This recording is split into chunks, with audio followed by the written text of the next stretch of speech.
So I'm going to ask you more NASA questions. Sure. So what is it like to work at NASA? Like, what would be your job responsibilities or Sure. your daily So job? I work at JPL, or Jet Propulsion Laboratory, which is one of 10 NASA centers. I think it's the best one. That's my personal opinion. Okay, why is it the best one? Because I work there. Because you work and you're very cool. That's exactly Yeah, right. okay. Yeah. I think though that JPL is a very special place to work in particular. So every NASA center has its own specific mission, so to speak. So Okay. Johnson Space Center, as I mentioned, is where they work with the astronauts, and so that's the Center for Manned Spaceflight. And then Kennedy Space Center, which is in Cape Canaveral, Florida, where I used to work, is the center for essentially launch operations. So that's where they launch all of the rockets from. And then Huntsville, Alabama, which is the Marshall Space Flight Center, that's where they do all of the actual rocketry. So all of the development of the rocket engines happen at Huntsville. But so every center kind of has its own flair. And JPL is the Center for Robotic Exploration of the Universe, which means that we do all of the unmanned missions and we do everything that is further away from Earth than the moon. So Okay. Wait, I have to stop you. Robotic exploration. What did you call that? the Center for Robotic Exploration of the Center Universe. for Robotic Exploration of the Universe. Yes. Of the solar system and beyond. And beyond. And beyond. We have sent things to or near, obviously Mars, then Jupiter. Right. We're sending something very close to Europa in the near future, which is one of Where's Jupiter's Europa? moons. Oh, it's a moon of Europa. Yeah. Okay. Saturn, Neptune. There was a mission sent to Pluto, the New Horizons mission. Were you involved in any of these, or it's just the I'm Jet involved Propulsion heavily. Yeah, Laboratory? so the laboratory at large has been. I'm heavily involved in Mars stuff. Okay. And then I'm also really involved in Europa stuff. Okay. So those are the two Interesting. main things that I work on. Is there going to be I think one of the questions was, do we have any rovers elsewhere or plans for putting rovers elsewhere? Yeah, Like, so there will are a be couple. rover There are a on couple other Europa? things.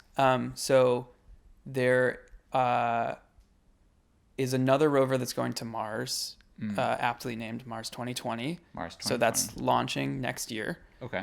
Are Are you part of that or no? I am loosely part of that, but Okay. in mostly like a consulting capacity. And you just help. yeah. Yeah.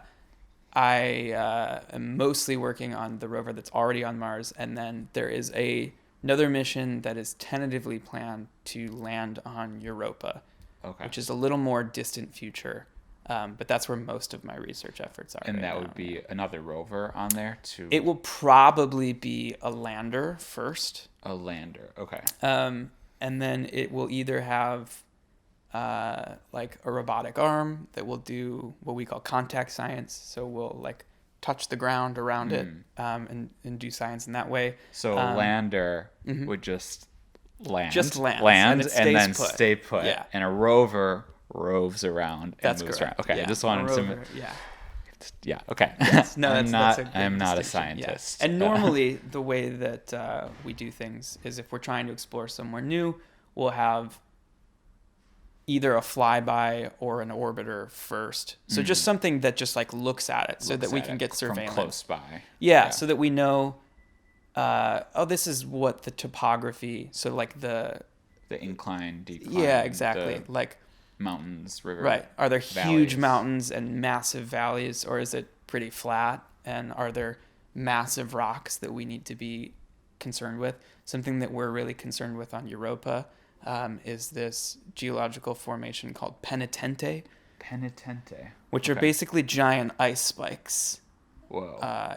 Which are Okay. a strange physical process that happens in cold environments, and especially cold environments that are in tenuous atmospheres, so really small atmospheres. And that's because Okay. of behavior of something called sublimation, Okay. Basically, water at low pressures will go straight from being a liquid to being a gas. Okay, Yes. so it's never the water that we drink. Okay. Exactly. Sorry. Actually, nothing. It's Okay. basically like it goes straight from here's the surface of the planet to you're in space. Okay. There's nothing really in between. There's like no there like is on Earth. There's ozone that keeps everything in. Yes. Okay. Exactly. But it doesn't have that. Interesting. Yeah. Mm-hmm. Okay. Cool. We had a lot of questions about what happens if the rover breaks, or has the rover ever broken, Sure, and what do you do Yeah. if and when it breaks? Yeah. They were all like, "What if it's broken? What if it goes? What if it goes down a valley or something? What if it falls? Has it Right. ever fallen and So- stuff like that?" It's never fallen. Okay. But we've sent up 4 rovers now, and Right. of those, 3 of them have technically broken. Right. So the first one was just a very, very limited mission. That was Sojourner, part of the Pathfinder mission. Okay. And that was basically just like an add-on. Hey, we're already sending a lander here, which was Pathfinder. Why not just put a little rover? Okay. And it was just this little thing. It had, it was just battery powered. Basically, just like the batteries ran out. Oh, okay. So it wasn't like, so that was before solar was really We could have good? done solar, but it was just meant to be like a very quick Okay. technology demonstration. Got it. It was never intended just to prove that it was possible exactly to put a rover. Exactly. Just can we drive on Mars? Okay. And then the first like mission class rover that we put were actually 2 rovers at almost the same time. So there was Spirit and Opportunity, Okay. which are called the Mars Exploration Rovers. So those were landed in 2004. And Spirit lasted for several years, but ultimately got stuck in a sand dune, which was a little bit devastating. Yeah. Sad. It was just driving through sand. And So then is it just there right now? it's just there. in the sand yeah. dune, And you just can see hanging out? images of its wheel just like totally entrenched in the sand. Oh my god. Yeah. And Sad. yeah. And the rover planners had a really tough day on that day. They came in and, they had basically just had been driving full steam ahead because they were just in this open sand field. And at the time they were just like telling it, yeah, drive for hundreds of meters and just go. And they basically did that, and they came back the next day and they were like, oh, it didn't go. It didn't go. It didn't just go. It didn't go as far as we wanted at all.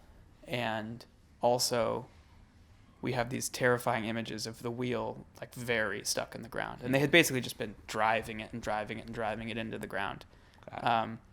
And so that happens, and then that rover we can't use anymore, and it's really sad. Right. The next rover was Opportunity, which just gave up this past year. And Opportunity, so it lasted from 2004 to 2019, so for 15 years. That's a really good. Which is really good. Computers because- don't last that long. Right. And this is a computer right? Yeah. on Mars. On Mars, very far away. And it was supposed to only last for 90 days. So It's like the miracle of Hanukkah. it or really, something. it's like the miracle of Hanukkah. Yeah. It just kept going and going Wait, and going but and going. So some of the questions were, was that ever fixed or something, or do you ever do repairs, or you just kind of put it on Mars and then try to get it to last as long as possible, or More or less, but there's actually definitely examples of things that could represent repairs. So in terms of software repairs, we do that all the time. Right. We're constantly updating flight software to reflect a better understanding of how the rover actually behaves. Okay. That's really easy to do. We can do that whenever we want. Obviously, we can't do hardware repairs, but we can change how it is that we use the vehicle. So, for instance, on Opportunity, something that had been broken for a really long time was it's called the azimuth actuator. Oh, yeah. Right, I've definitely heard of the azimuth actuator. Basically, in robotics, azimuth just means like, what is your rotation of your arm? So okay. it's the shoulder, and it's saying, this is what we use for azimuth, and then there's elevation. Elevation. Azimuth and elevation. And so They couldn't say like horizontal. Right. They so couldn't use what a it better means word. is they had to, if they wanted to, well, horizontal is not necessarily correct because the orientation of the vehicle changes. Oh, okay. Right. And so they couldn't just ordinarily, like on MSL, if there's a target we want to touch on the ground, we have enough degrees of freedom in our arm where we can just touch it. Right. It's no problem. Human arms, yeah. Right. Got Much like, so a human arm has 7 degrees of freedom, and the MSL So it robotic can move arm. in 7 different ways. Yeah, is the there's idea. 3, 1, and 3. Okay. Which, if my math is right, is 7. 3, 1, 3. Yes. Yes, I'm cool. a math teacher, so Great. I can validate that 3 plus 3 plus 1 is 7. And that basically means if you have a 7 degree of freedom robotic arm, it means you can put the arm anywhere you want within its workspace, and it can be at any orientation. Right. So I can grab something wherever I can reach, but also at whatever angle I need to be able to grab it. And then there's also a degree of freedom of redundancy. So I can kind of keep this relatively straightforward, but I can move other joints. So MSL only has 5, which Okay. means that we can put the thing wherever we want, Okay. and we can put it at whatever orientation we want, but we don't get to pick what our twist is in this axis. Okay. So that's usually fine. Like if we're drilling, that's the rotation of the drill anyway. So it doesn't really matter what the orientation of the drill Right. is. And if we're taking a camera, that's okay. We can just twist the image if we Yeah. need. And if we have a contact sensor, we can just press it. So it's not a Okay. huge deal. So that's why the arms are 5 degrees of freedom. And one of those broke on opportunity. Okay. And so instead, what we had to do, instead of being able to control the shoulder, we had to drive the wheels to get the arm into the right position where we could put it on the target that we wanted. Got it. So So it it meant- lost its all of its mobility. Yeah. It just had some. Okay. Yeah. And we actually, this is a little bit complicated, but we just had a really, really big campaign on MSL where a motor in the drill broke. Okay. And it meant that the way that we used to drill would no longer work. And so we came up with this entirely new method of drilling and acquiring sample that requires one less actuator. And all of that was done on the ground development side. And the way we do that is we have the exact same rover. We have another one at JPL. Oh. Like all of the exact same hardware specifications. Oh, so you it just runs do on the same code. experiments on your copy. And Exactly, then if yeah. it works, then you just kind of send it over to the real one. Yes. Okay. And it's obviously not Cool. a perfect replica because the atmosphere is different. Right.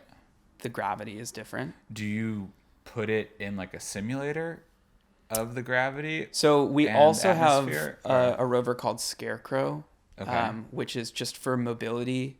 And that is a representation of the rover as it is on Mars, in Mars gravity, on Earth gravity. So it's lighter, corresponding to the weight it would weigh on Mars, but it has the same, what we call kinematic properties. So it has the same shape and it moves in the same way, but everything is scaled down to be lighter. Interesting. So we use that for mobility testing, and then when it comes to the robotic arm, we just use the same hardware. Wow. Super intense. Yeah. Makes sense. Yeah. It's at NASA.